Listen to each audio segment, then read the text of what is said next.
Bahasa Indonesia akan bangkit di seluruh dunia, dia tulis itu. Dan dengan itu bahasa Indonesia di Indonesia akan terus bangkit, tidak hanya di Indonesia tetapi di seluruh dunia.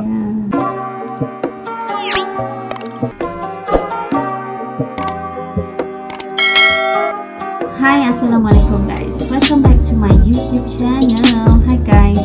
Seperti biasa, buat kalian semua yang menonton video reaction Nora ini, Nora akan sentiasa mendoakan untuk kalian semua agar sentiasa diberikan kesihatan tubuh badan yang sihat dan sentiasa dipermudahkan segala urusan kehidupan seharian kita, insyaAllah. Okay guys, so terima kasih semua kerana anda telah pun masuk lagi dan menonton video reaction Nora ini. Terima kasih Nora ucapkan, okay.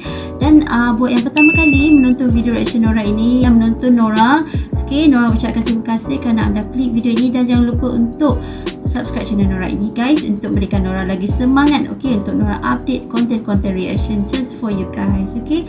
So guys, untuk kali ini Nora ingin melihat satu video, okay, yang mana video ini adalah video yang bertajuk Profesor Jerman sendiri yang mengatakan bahasa Indonesia segera mendunia. Jadi guys, kita ingin tahu sangat, okay, sehingga kan Profesor Jerman sendiri akui yang bahasa Indonesia ni, okay, akan mendunia guys. Jadi jom guys, tanpa kita melengah lagi masa, jom kita semak video ini bersama dan kita start dengan reaction kita. Okay, so let's go. Bahasa Indonesia akan bangkit di seluruh dunia, dia tulis itu. Okay. Pandangan Profesor Art Graf dari Universitas Frankfurt Jerman ini amat menarik. Seiring dengan perkembangan ekonomi Indonesia, bahasa Indonesia bukan hanya bangkit di dalam negeri, tapi juga akan bangkit di seluruh dunia. Bagaimana ya untuk membangunkan dan memastikan bahasa Melayu ini tetap kekal berada di tempatnya, di peringkat Asia Tenggara maupun di peringkat Asia. Silakan, Prof. Sebenarnya bahasa Melayu dialek Indonesia tak ada masalah. Yang tak ada masalah dia kata. Di Indonesia semua bidang diajarkan dalam bahasa Indonesia, bahasa Melayu. Termasuk farmasi, termasuk kejuruteraan, semuanya, kimia, semua. Tak ada pertanyaan. Kalau duga bahwa itu tidak mungkin, itu sudah baca, sudah begitu lama. Dan ada sekitar 10.000 orang Malaysia, anggap paling banyak orang Melayu yang belajar di Indonesia. Karena di sana mereka boleh belajar tentang kejuruteraan, tentang sains dalam bahasa Melayu, bukan dalam bahasa Inggris. Bahasa Indonesia digunakan di Indonesia sebagai bahasa penyatu dan bahasa utama.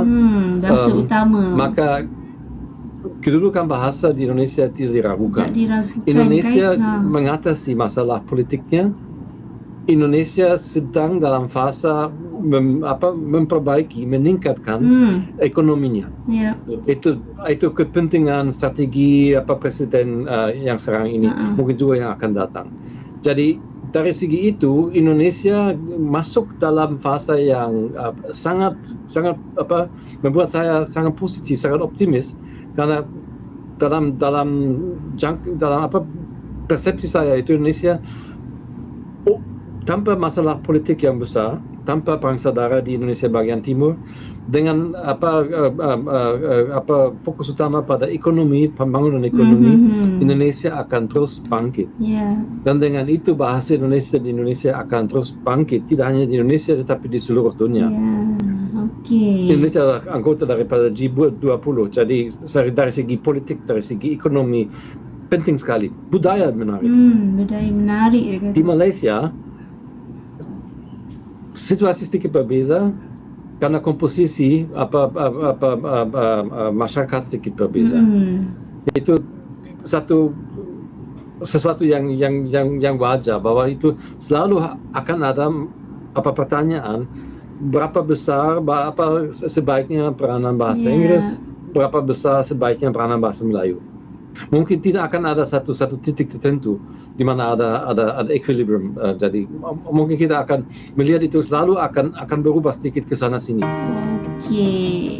Okay guys, so itu dia video yang kita menonton tadi. Okay, kat sini yang dikatakan oleh Profesor Jerman itu, yang mana bahasa Indonesia ni memang boleh segera mendunia. Okay, memang boleh cepat mendunia guys bahasa Indonesia ni.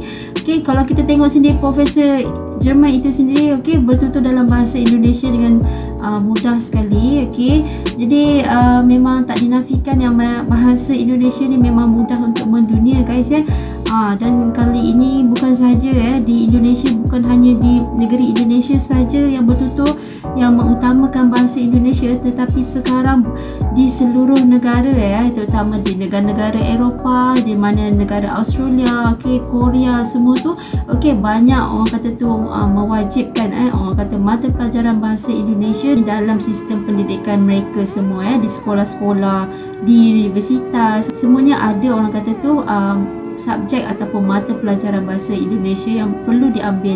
Okay guys, so memang sangat terbaik sekali. Okay, memang tak dinafikan dan betul apa yang disampaikan oleh Profesor Jerman itu. Okay, so guys, terima kasih semua kerana anda telah menonton video reaction Nora ini sehingga habis.